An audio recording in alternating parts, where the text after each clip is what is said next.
आज हम बताएंगे कर्म के 6 नियम। इसको जान करके कारण पता कर लीजिए, इसका प्रभाव आएगा और अपनी वास्तविकता, अपनी जिंदगी को बदल सकते हैं। आज जो वीडियो देख रहे हैं इसको देख लीजिए, तब की जिंदगी बदल जाएगी अगर इन सारी बातों को समझते हैं। जैसे कोई छाता खरीदता है, छाता घर से लेकर बाहर जाता है तो फिर उसकी जिंदगी में छाता काम आता है। ठीक उसी तरह से आज हमारे वीडियो देखते हैं, उसमें जो संदेश है उसको लागू करते हैं, सीखते हैं फिर लागू करते हैं, तभी फायदा होगा। तो कितना लोग वीडियो देखते हैं और इस तरह टाइम पास कर लेते, वीडियो कोई अर्थ आपके जीवन में जाता नहीं है तो फिर फायदा नहीं होगा। तो कर्म के 6 नियम, इससे कोई बच नहीं सकता। कर्म से ही दुनिया में सब कुछ होता है और इसलिए आज हम 6 नियम चर्चा करेंगे, जो 6 नियम जान करके अपनी जिंदगी के वास्तविकता को बदल सकते हैं, निर्माण कर सकते हैं, आप कर सकते हैं। ये आप में शक्ति है। इसको समझाने के 6 तरीके हैं, 6 तरह से हम लोग तुम्हारा जीवन बदल रहा होता है, इसको समझना है आज से। तो ये जो हम बात कर रहे हैं जिस पॉइंट पे, ये बहुत सारे धर्म ग्रंथ में लिखा हुआ है। हिंदू धर्म हो, जैसे गीता में जैसा कर्म करेगा वैसा फल देगा भगवान। बौद्ध धर्म में भी है, जैन धर्म में भी है, और दीपक चोपड़ा जैसे जो उच्च फिलोसफर्स है जो लिखे हैं। और बौद्ध धर्म में जो 5 नियम भी है उसमें भी इस तरह की बातों को चर्चा हुआ। भौतिक, जैविक, मनोवैज्ञानिक, कर्मकांडी, आध्यात्मिक, बहुत सारे पॉइंट पे, लेकिन हम चर्चा से चलते हैं जो हमारे लिए सबसे सुटेबल तरीका है। सबसे महानियम है कारण। आप जो बोते हैं वही काटते हैं, आप जो करते हैं उसी का फल होता है। तो यानी कर्म का मूलभूत नियम कारण और प्रभाव है। कारण, हर चीज का कुछ कारण होता है। जैसे अपने खेत में आम का बीज लगा दिया इसलिए आम का फल आया। तो जीवन में अगर शांति चाहिए, प्रसन्नता चाहिए, तो प्रसन्नता के बीज बोना होगा। वो बीज अपने अंदर ही बोना होगा, बाहर बो के नहीं। खेत तो बाहर होता है, खेत में आम लगाते हैं, लेकिन प्रसन्नता आम में फल आता है। लेकिन आपके अपने अंदर जो है प्रसन्नता का फल चाहिए, तो उसका बीज आपको अपने अंदर बोना होगा। यानी कहने का मतलब मूलभूत नियम क्या है कि हर जो प्रभाव देख रहे हैं, हर जो कारण प्रभाव देख रहे हैं, उसमें कारण होता है। तो ये महान नियम है। अक्सर कोई सक्सेस इसलिए होता है कि वो सक्सेस का बीज नहीं रोप रहा है। अगर सक्सेस चाहिए तो सक्सेस का बीज रोपिए, अगर शांति चाहिए तो शांति का बीज रोपिए, खुशी चाहिए तो खुशी का बीज रोपिए। तो ये कर्म का मूलभूत नियम है कि हर चीज संसार में जितना होता है, जहाँ प्रभाव देख रहे हैं कुछ, उसका कारण मिलता है। तो आपके विचार, आपके शब्द और आपके कार्य बिल्कुल समान अनुभव उत्पन्न करेंगे। और कहने का मतलब, अगर आपको शांति चाहिए, प्रेम चाहिए, देख रहे हैं ग्राफ देखिए ध्यान से, अगर शांति, प्रेम और खुशी चाहिए तो प्रभाव में, तो आपको कारण में भी शांति, प्रेम और खुशी चाहिए। यानी शांति के बीज रोपेंगे तो शांति, प्रेम के प्रेम, खुशी का खुशी। यानी जो बीज वही फल, आम आम, गेहूं गेहूं।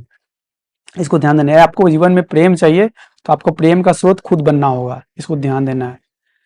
अगला स्लाइड में चलते हैं। यहाँ पे आंतरिक दुनिया परिवर्तन, वास्तविकता को स्वीकार करने और स्वयं को बदलने शुरू होता है। यस, आंतरिक दुनिया, इसको हम चर्चा करते हैं कि आंतरिक दुनिया है क्या।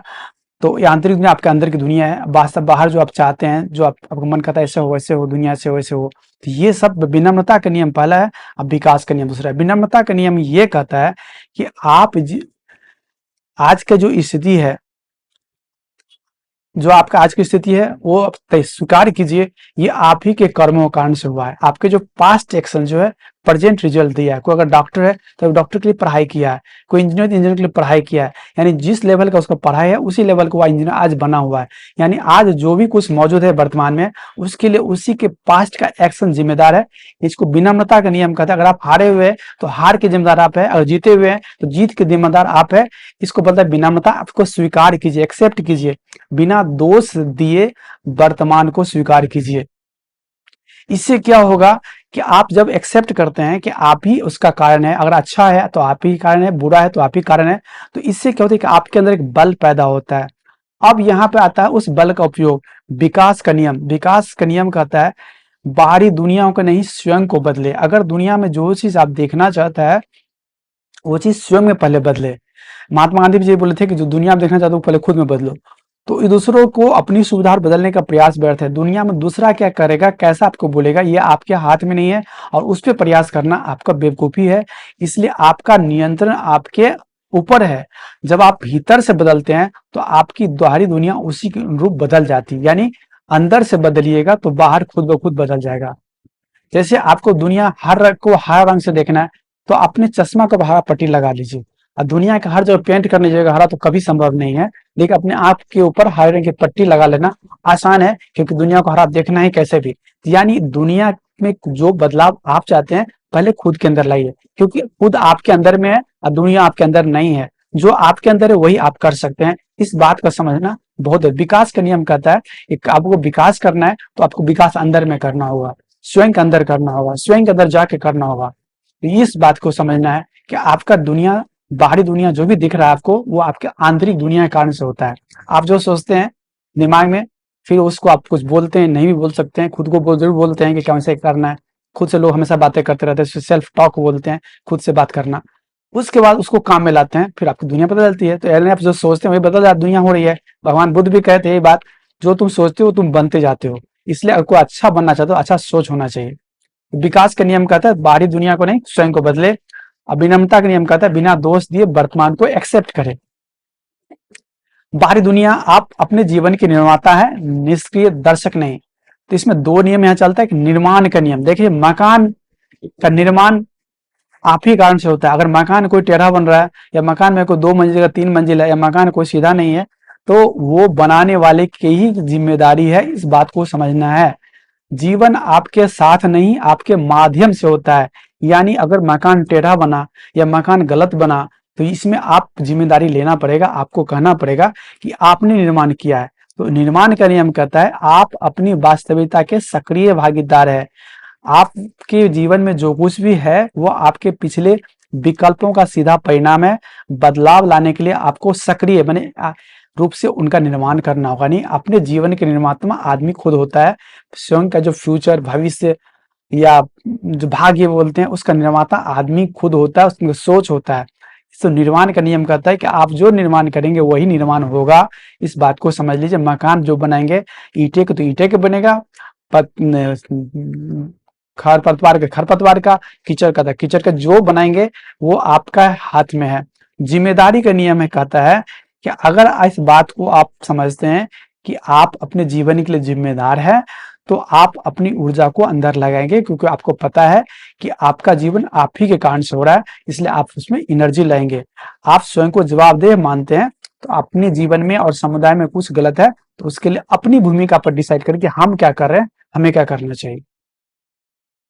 तो इस तरह से जो है, जो नियम सब है उसमें आपको देखिए। और लास्ट जो नियम है, जिसमें 2 नियम आता है, जुड़ाव का नियम। कोई भी कार्य अलग थलग नहीं है, सब कुछ एक दूसरे से जुड़ा हुआ है। वर्तमान, भविष्य, अतीत, ये तीनों को जोड़ने वाला क्या है, वर्तमान है। वर्तमान जो है आपके हाथ में है। जो समय अभी हम बात कर रहे हैं वो समय मेरे हाथ में, हम क्या बोल रहे हैं मेरे हाथ में है। वर्तमान परिस्थितियां या अतीत और भविष्य के बीच का पुल है। तो इसलिए आपको ध्यान देना, जो भी छोटा छोटा आप काम आज कर रहे हैं वही काम आपके भविष्य को डिसाइड कर रहा है। यानी वर्तमान भविष्य को डिसाइड करते रहता है। जो भी होता है वर्तमान के माध्यम से होता है। वर्तमान जो बीत गया वो अतीत है। वर्तमान जो भविष्य में आने वाला उसी को भविष्य बोलते हैं। यानी हर छोटा छोटा महत्वपूर्ण लगने वाला कदम अगले कदम की ओर ले जाता है। एक स्टेप चल चल के बोलता है, journey of 1000 miles begin with single step. ये ताओइज्म का कहावत है कि हजारों किलोमीटर की दूरियां भी एक डेग से ही होता है। यानी एक डेग चल चल के लोग हजारों किलोमीटर चल जाते हैं। पुराने जमाने में लोग हजारों किलोमीटर चला करते थे। आज तो ट्रेन, बस या एरोप्लेन हो गया है, लेकिन उस जमाने की बात चल रही है। तो अभी भी हम लोग जाते हैं 2 किलोमीटर, 4 किलोमीटर, 5 किलोमीटर चलते हैं। 5 किलोमीटर भी एक स्टेप करके ही चलते हैं, जो कि 1 मीटर से भी छोटी होती है। तो ये छोटा छोटा जो हमारा स्टेप आज हम सोच रहे हैं वो हमारे जीवन को डिसाइड कर रहा होता है। इसलिए सोचिए कि ऐसा तो नहीं कर रहे हैं जो आप गलत तो नहीं कर रहे हैं। आगे चलते हैं। इसको समझने के लिए, पूरे सिस्टम को समझने के लिए, कर्म का पारिस्थितिक तंत्र एक निरंतर चक्र है। उस चक्र में समझिए कि आप जो सोचते हैं वो आप बनते जाते हैं। आपके नींव, कारण और प्रभाव का मतलब आप जो करते हैं वो प्रभाव होता है। कारण है हर चीज का। जैसे आम रोपे इसलिए आम बना, गेहूं तो गेहूं। तो आपके अगर अंदर कारण है अच्छे सफलता का तो सफलता मिलेगा, खुशी का तो खुशी, शांति का तो शांति।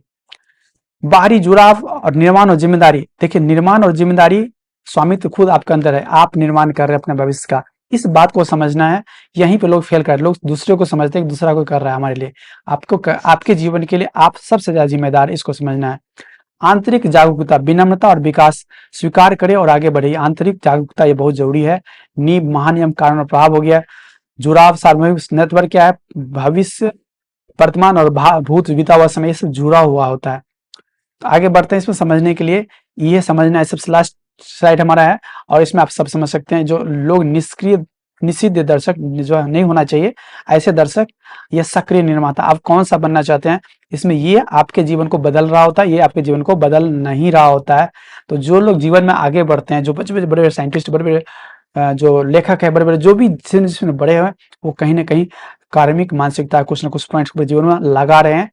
तो ये समझना है। तो यहाँ निष्क्रिय मानसिकता वाले लोग क्या होते हैं, कार्मिक मानसिकता वाले लोग कौन होते हैं, कार्मिक। उसको दोनों को डिफरेंस देखिए। अगर आप देखिए जीवन में इसमें तो नहीं है, इससे तो इससे जुड़िए, अगर इसमें है तो इससे जुड़िए। इसी वीडियो का यही संदेश है, जो वीडियो का सार है। उम्मीद है आपको अच्छा लगे तो लोगों तक पहुंचाइए। हम फिर भी एक बार आपके लिए पढ़ देते हैं। मानता है कि जीवन उसके साथ होता है, सब कुछ उसके साथ हो रहा है, वो उसमें नहीं है। इस तरह से जानता है जीवन उसके माध्यम से होता है, यानी उसकी जिम्मेदारी उसका जीवन है। ये कार्मिक मानसिकता। जो आपने जीवन को ये समझना कि जीवन आप ही के माध्यम से सब कुछ हो रहा है। अपनी वर्तमान स्थिति के लिए दूसरों को दोष देता है, ये निष्क्रिय मान। बिना किसी शिकायत के वर्तमान वास्तविकता को स्वीकार करता है, ये हुआ कार्मिक मानसिकता। आप किसी शिकायत नहीं करते, कोई कंप्लेन नहीं, फिर आप एक्सेप्ट करके आप आगे बढ़ते हैं। स्वयं को बदलने के बजाय दुनिया को बदलने की कोशिश करता है। सबसे पहले अपने आंतरिक विचारों और कार्यों को बदलता है, ये कार्मिक मन। सबसे पहले आपको खुद को बदल, दूसरे को नहीं, इसको ध्यान देना है।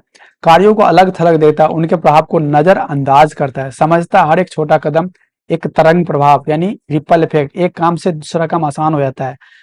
तो इस तरह से जो है एक काम करते करते दूसरा काम आसान होता है, छोटा छोटा काम करके बड़ा काम कर सकते हैं, एक एक बूंद से घड़ा भरता है। तो इस तरह समझाता है कि छोटा काम बड़ा काम कर सकता है, छोटा को छोटा नहीं समझना चाहिए।